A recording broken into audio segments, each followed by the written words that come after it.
aí, gente, tudo bom? Hoje iremos abordar um assunto importantíssimo para o Enem, a primeira revolução industrial. Esse processo se deu com uma profunda mudança social, econômica e trabalhista, a partir dos meados do século XVIII. Mas quais foram essas transformações tão importantes assim? Bom, a primeira delas se deu com a invenção das máquinas e teve início lá na Grã-Bretanha. E essas máquinas eram capazes de produzir muito mais rápido do que o trabalho humano.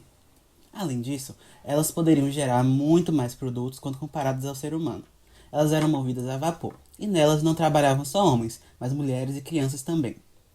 No começo, apenas máquinas de fiação e tecelagem haviam sido criadas. Mas no século XIX, com a criação das estradas ferroviárias, a oferta e demanda de produtos se tornou muito alta, e com esse advento surgiram os altos fornos que contribuíram para impulsionar a indústria de aço e ferro. Com isso, houve uma grande intensificação do êxodo rural e as cidades se tornaram cada vez mais cheias. Na primeira metade do século, houveram transformações significativas na locomoção com a criação de barcos a vapor e locomotivas, além da comunicação com a criação do telégrafo. Além disso, o processo de eletrificação teve impulso com a descoberta da lei da corrente elétrica e eletromagnetismo. Juntamente com o avanço da metalurgia, a indústria bélica se desenvolveu e tomou um grande espaço. Mas foi com o aperfeiçoamento da energia elétrica que houve uma explosão da tecnologia na época. A ideia de produzir motores movidos à eletricidade, iluminar ruas e fábricas, fascinou os inventores da época e os operários que moviam o grande maquinário econômico-social da época. Dentre as mais marcantes invenções dessa época estão o telefone, rádio, cinematógrafo e provavelmente a mais importante delas, o carro movido a gasolina. Existiram três etapas da Revolução Industrial. A primeira delas se deu entre 1760 a 1850 e ficou restrita à Inglaterra, tendo como principal produto artefatos da indústria têxtil e de máquinas a vapor. A segunda etapa foi quando a Revolução tomou proporções mundiais, se espalhando para o resto da Europa, além dos Estados Unidos e para a Ásia, principalmente Japão e Rússia.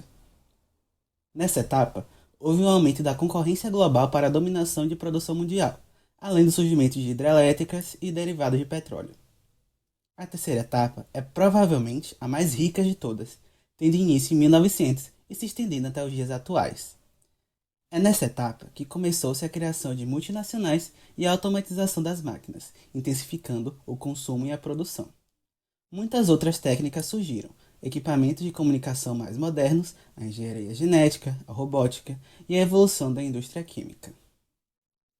A Revolução Industrial consolidou-se plenamente com o surgimento da maquinofatura, onde o trabalhador estava submetido a um regime de funcionamento das máquinas e sob gerência direta dos empresários. Mas nem tudo na Revolução Industrial foi uma maravilha. Foi justamente nessa época em que os problemas laborais surgiram por conta das exaustivas jornadas de trabalho em que os operários eram submetidos, além dos salários baixíssimos que culminaram em recorrentes greves. A Inglaterra contou com quatro fatores essenciais ao desenvolvimento industrial: capital, recursos naturais, mercado e transformação agrária. A Inglaterra tornou-se a rainha dos mares no século XVII, o que favoreceu o seu desenvolvimento econômico e o transporte de mercadorias. Era um mercado que comandava o ritmo da produção oposto do que aconteceria depois, nos países já industrializados, onde a produção criaria seu próprio mercado. A Inglaterra era a grande produtora de lã e as colônias americanas produziam algodão. Esse último representava metade de toda a exportação inglesa, exercendo um papel determinante no mercado externo. Os capitais vinham do tráfico de escravos e do comércio com metrópoles colonialistas, como Portugal. Depois de capital, recursos naturais e mercado, vamos ao quarto elemento essencial à industrialização, a transformação na estrutura agrária após a Revolução Inglesa. A divisão das terras coletivas beneficiou os grandes proprietários. As terras dos camponeses foram reunidas num só lugar, e eram tão poucas que não lhe garantiam a sobrevivência. Dessa forma, eles se transformaram em proletários rurais, deixaram de ser ao mesmo tempo agricultores e artesãos.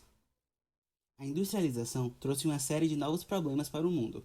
Os novos países industrializados aceleraram o ritmo da produção de uma forma nunca pensada até então.